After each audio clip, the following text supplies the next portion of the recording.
Sinem'in mutfağına hoş geldiniz. Bugün sizlerle tas kebabı yapacağız. Tas kebabını düdüklü tencerede yapacağım. Tas kebabımız için 400 gram dana kuşbaşı etim var. Tencereme ilave ettim. Şimdi üzerine çeyrek çay bardağı sıvı yağ ilave ediyorum ve kavuracağım. Etlerim biraz kavruldu. Şimdi içerisine bir tane yemeklik doğranmış soğan ilave ediyorum. Biraz da soğanlarla kavrulacak. Soğanlarım da kavruldu. Bakın. Şimdi 2 yemek kaşığı tereyağı ilave ediyorum. 2 yemek kaşığı domates salçası.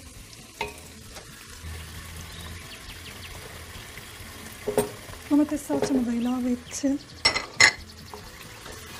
Şöyle bir kavuruyorum, karıştıracağım.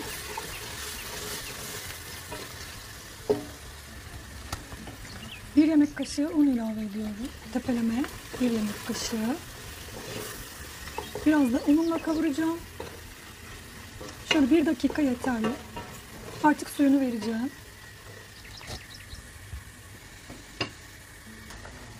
Şimdi yemeğimin suyunu veriyorum. Biraz üzerini geçecek kadar su ilave edeceğim.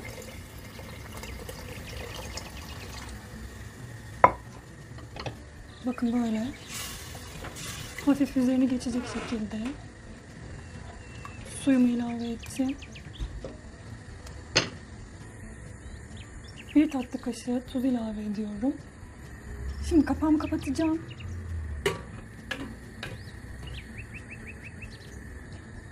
Düdüklü tenceremde 20-25 dakika kadar düdüğü öttükten sonra pişireceğim. Bakın arkadaşlar, patateslerimi bu şekilde küp küp doğradım, tuzladım ve bol yağda kızartacağım.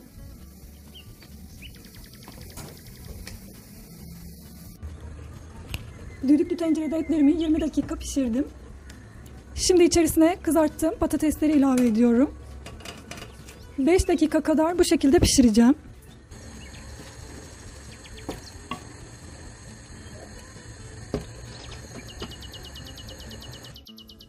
Evet, tas kebabım servise hazır. Yapacak olan herkese şimdiden kolay gelsin. Kanalıma abone olup beğeni ve yorumlarınızı göstermeyi unutmayınız. Gösterdiğiniz ilgiden dolayı teşekkürler. Herkese afiyet olsun. Bir sonraki tarifimde görüşmek üzere. Hoşça kalın.